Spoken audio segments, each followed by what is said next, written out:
I find your lack of faith disturbing. Welcome back, everyone, to Not Your Advisor with NYU Grad on Saturday, May the 4th. Be with you today.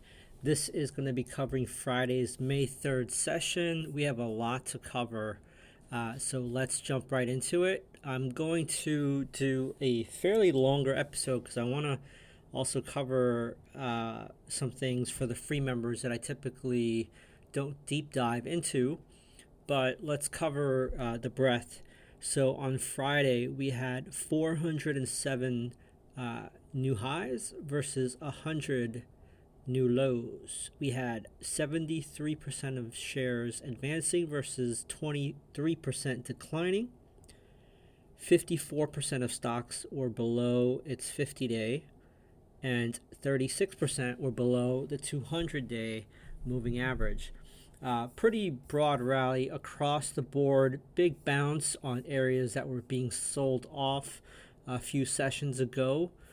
Taking a look, there was a lot of green, right? But taking a look at some of the mega cap, you had Microsoft up 2.2%, Apple up almost 6%, Meta up 2.3%, Google up 0.3%, lagging a little behind, Nvidia up 3.4%, Broadcom 3.2, AMD 3, Intel was even up, which has been quite sold off of late, up 1.28. Eli Lilly was red. That's like the biggest red that I can find. Amgen was off its highs, but closed up 11.82%, making a big component of the Dow. So taking a look at sectors, and this is going to be important because I'm going to peel the onion a little bit further today. For one-day performance, you had technology up on Friday, 2.7%, utilities up 1.2%, basic materials 0.95%, consumer cyclicals up 0.93%, communication services up 0.86, industrials up 0.74, real estate up 0.71, consumer defensive 0.36, financials up 0.3, energy up 0.24, and healthcare up 0.23. So all sectors green on Friday. Looking at the week performance, if I had to force you to guess which sector led to the upside, could you guess correctly? You can just say it out loud wherever you're listening to this. 1, 2, 3, go. It was utilities up 3.95%, then consumer cyclical up 2.15%, then real estate up 1.6%, then tech up 1.2%, and then healthcare up 1%. So let's keep going. So today's theme is going to remain Star Wars.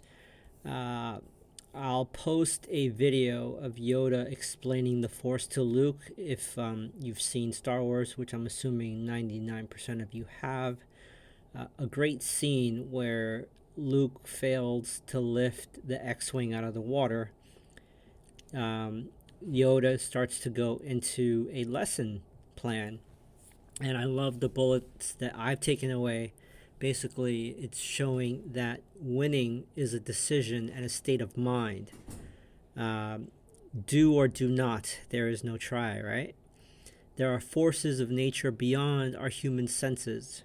That's when Yoda starts to talk about the forces all around us, and inanimate things that we cannot see. You must unlearn what you know to oftentimes move forward, and he's straight out says that. And whether you believe you can or cannot, you will eventually be right. All very important to life and trading. I'm actually going to experiment here. I'm going to post a poll. I had a little bit of a debate with some friends over drinks on Friday night, and I'd love to have you participate. It'll be open for 3 days. The poll question is, will the NASDAQ make new highs in 2024? Simple yes or no vote. We'd love to get a consensus thought process. The reason for this poll is everyone is bullish again. Last week, we started the week with panic. Everyone was worried. And then after the Apple announcement, the buyback, it seems like everything is fixed. And after the FOMC, even after the middle finger pump and dump chart pattern, everyone is like, okay, Apple is going to declare that $110 billion dividend. Everything is okay. And we're all going to rally for the rest of the year. And during drinks, I basically noted my my note of caution, and everyone's like, you're a perma bear. You got to go long, So everyone is long. Everyone is by the dips. But I want to cover this today, I think the psychology of this is so important, and it's the hardest part of trading and investing. Trying to not take groupthink as the trend, as the overall, the short-term trend as the overall long-term direction. So I thought to myself, hey, maybe I'm crazy. Maybe, although I don't think I'm a perma bear, I am definitely cynical and suspicious of everything, but maybe they're right. Maybe my friends are right in the industry. Maybe I should just go hog long. So I spent a lot of the late hours on Friday and this morning after breakfast looking at both sides of the coin. And one of the things that I'm having trouble finding, I scanned maybe like 300 charts so far, and quality companies as much as I could, not like, garbage stuff that trades like 100,000 shares a day. It's hard to find good bullish setups right now. So I did as much as I could to pull out like 25 bullish setups, which I'll be sharing with the premium members today. But I want to also, so I'm going to present the bull case to the premium members and share like 25 plus potential longs and charts. For free members, I'm going to pitch potentially the bear case, and leave me comments on what you feel is the right path moving forward on this one.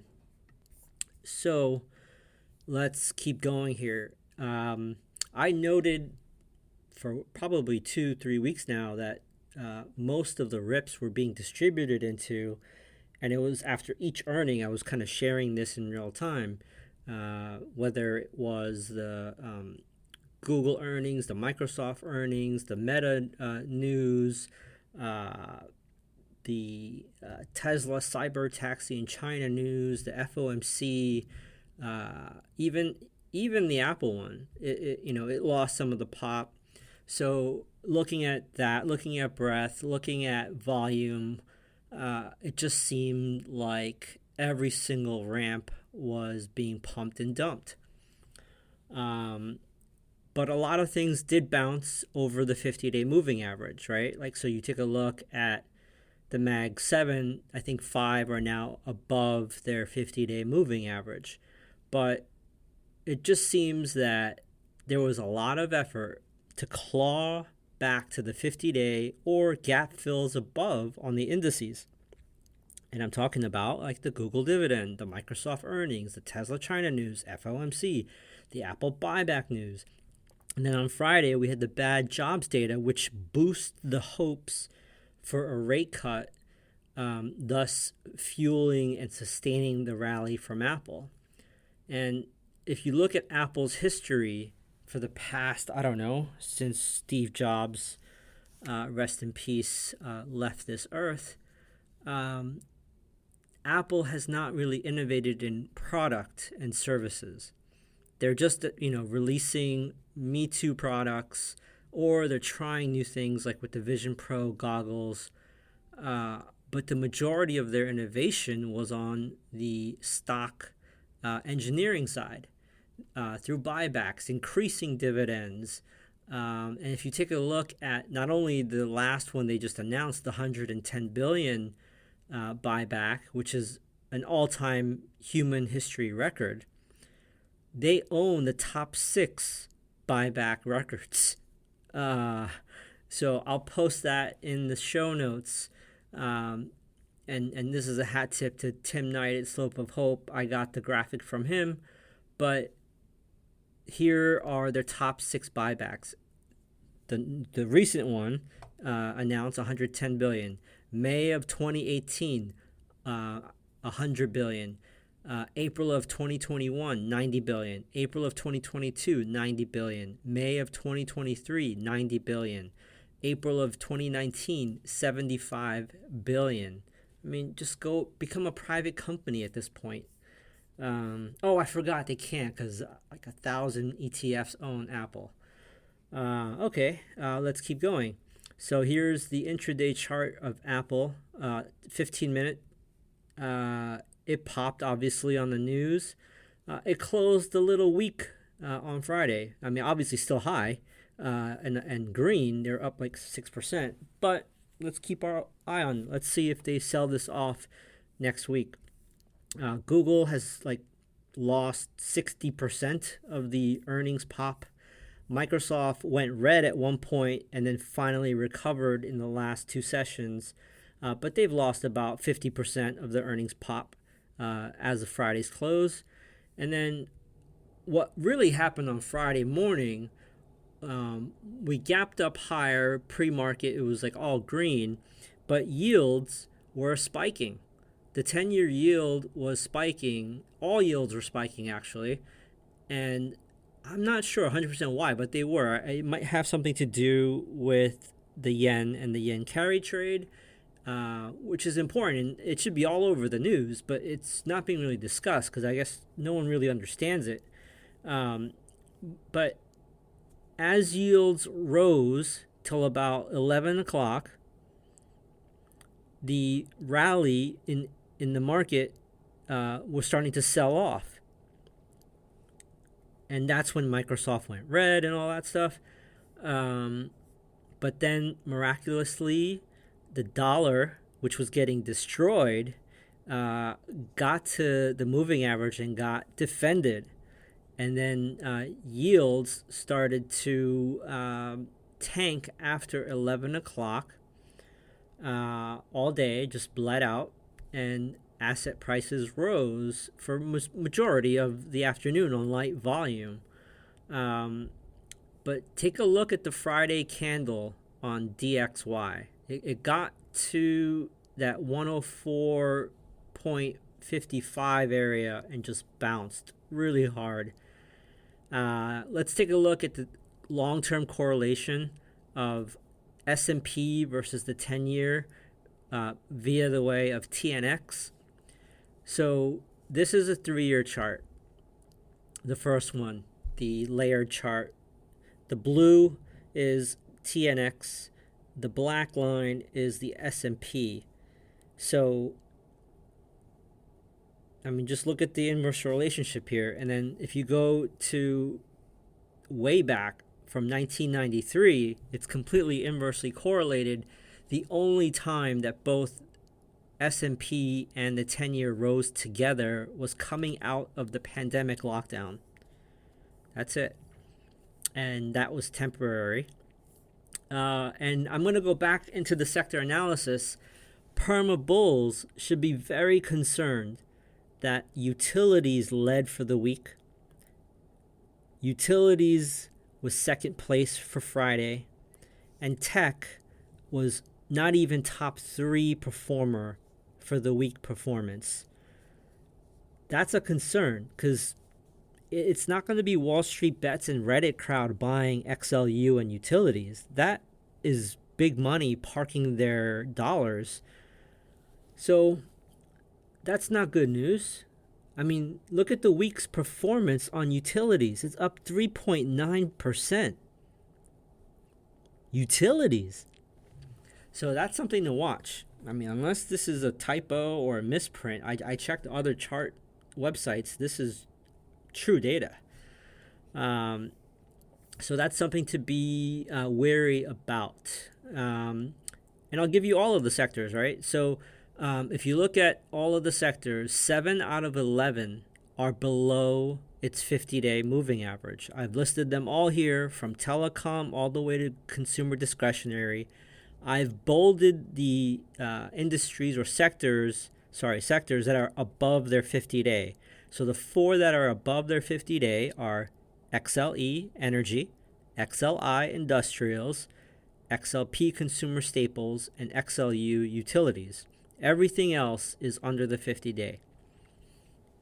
So let's keep going, right? Maybe I'm still crazy. Maybe this is a new bull. I should just go close my eyes and buy Apple. All right, let's see. So here are some important stocks that have led the way in the past that are now broken under the 50-day moving average. AbbVie, Adobe, and these charts are all in the show notes for everyone to see, including free. AMD, under the 50. ARC Innovation, under the 50. ARM Holdings, well under the 50. Let's keep going. CRM, under the 50. DoorDash, broken stock, gapped, way under the 50. IGV, very important ETF. It represents all of the software tech names under the 50. Looks like a double top, just above the 200-day moving average. JB Hunt, important transportation trucker, crushed under the 50. 50 is now falling below the 200. If this 162 horizontal area fails, this is a balance area. It might be a good time to go short JB Hunt. What else do I have here? That's only 9. I have 9 more. Lam Research, LRCX, semiconductor equipment maker, under the 50. Marriott Hotels, under the 50. Looks like it's in a bear market. Meta, we all know what's going on here. Still under the 50. Island reversal pattern still intact. Hey, maybe we'll go up and test the 21-day EMA or the falling 50-day above. Don't know, but I wouldn't buy it here. ServiceNow, past leader, under the 50. Looks like it wants to go test the 200-day below. Roku, crushed again. Oh, man, this is one of my best shorts ever. But I'm not in it now, but it's a broken stock. Just look at that. Red Rock Resort, another past leader I've been promoting and saying was a good stock all the way up, but recently it broke the balance area, it broke the 50-day, and it's getting crushed right now. A lot of leisure hospitality are. There's only a few that are sticking their head out that are positive. I mean, if I had to, I can only name them because there's so little. I think it's Delta Airlines and maybe Booking Holdings, and that's it. Everything else in leisure travel resorts are down. SMCI, broken stock, well under the 50. It's in no man's land. Sprout Social, down 40% on Friday. That's done. Uber, done under the 50. We might backtest it, but we'll see.